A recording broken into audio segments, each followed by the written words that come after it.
बिस्मिल्लाहिर्रहमानिर्रहीम। ब्लॉकचेन क्या है, इसको समझते हैं। ब्लॉकचेन एक ओपन सोर्स प्रोग्राम है। ओपन सोर्स प्रोग्राम क्या होता है कि जिसकी कोडिंग अवेलेबल हो, कि जिस कोडिंग के ऊपर वो प्रोग्राम बनाया गया है। जैसे कि अगर आप विंडो को देखें जो बिल गेट्स ने डेवलप की, तो उसकी कोडिंग अवेलेबल नहीं है। वो बिल गेट जानता है कि ये उसने किस कोडिंग के ऊपर उसने इसको फॉर्मुलेट किया, तो ये उसकी प्रोप्राइटरी प्रॉपर्टी है, वो इसके प्रोप्राइटरी राइट्स रखता है। अगर किसी को वो कोडिंग या सिमिलर वो बनाएगा भी तो वो उसको रन नहीं कर सकता। ये बिल गेट की प्रोप्राइटरी आइटम है। तो अब इसके ऑपोजिट जो होगा वो ओपन सोर्स होगा। जैसे एंड्रॉयड ओपन सोर्स है, वो किसी की प्रॉपर्टी नहीं है और वो ओपन है, उसकी कोडिंग अवेलेबल है, वो सब लोग उसको स्टडी कर सकते हैं, देख सकते हैं, उस जैसे प्रोग्राम बना सकते हैं या एंड्रॉयड के अंदर प्रोग्रामिंग करके उसको एंड्रॉयड बेस्ड जितने भी इंस्ट्रूमेंट्स होंगे, गैजेट्स होंगे, उनके ऊपर चला सकते हैं। जैसे मेरे पास TCL का स्मार्ट टीवी है, मेरे पास Huawei का मोबाइल है और दोनों एंड्रॉयड बेस्ड इंस्ट्रूमेंट हैं।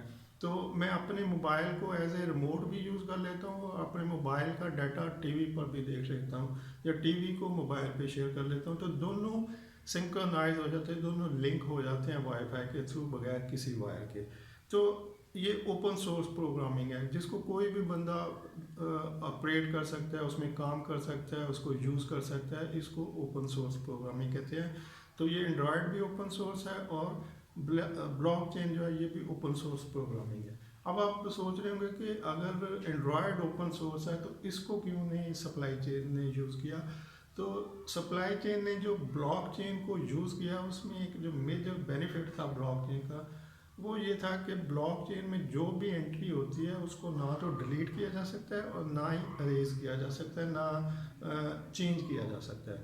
तो जब कोई चीज़ चेंज नहीं होगी तो एज इट इज जो एंटर होगी वो वहाँ पड़ी रहेगी। तो जब वो पड़ी रहेगी तो इसका मतलब कि वो एक फाइनल एंट्री है और यही उसका एडवांटेज था ब्लॉकचेन का। जबकि जो एंड्रॉयड बेस चीज़ें हैं इनको चेंज किया जा सकता है, कोई भी बंदा इसमें एडिशन कर सकता है, अल्टरेशन कर सकता है, डिलीट कर सकता है, तो जो कि ब्लॉकचेन में नहीं है।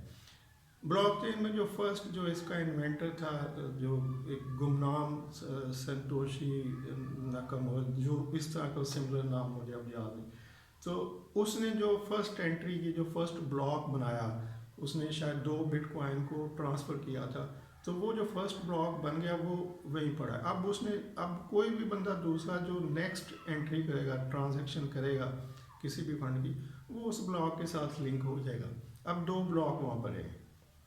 इसी तरह से अब तीसरी एंट्री कहीं और से हुई, कोई और ट्रांसफ़र हुई, तो वो भी ब्लॉक एक नया बनेगा और उसके साथ लिंक हो जाएगा। तो इस तरह ब्लॉक की एक चेन बनती जाएगी और ये सारे ब्लॉक पूरे नेटवर्क के ऊपर अवेलेबल होंगे।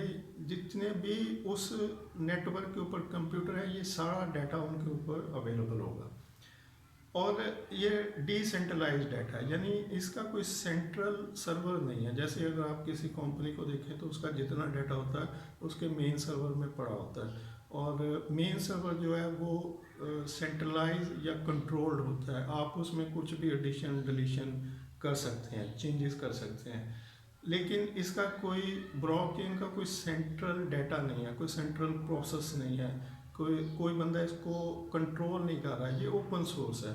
ये जितने नेटवर्क के ऊपर कंप्यूटर होंगे उन सब के ऊपर ब्लॉकचेन अवेलेबल होगा।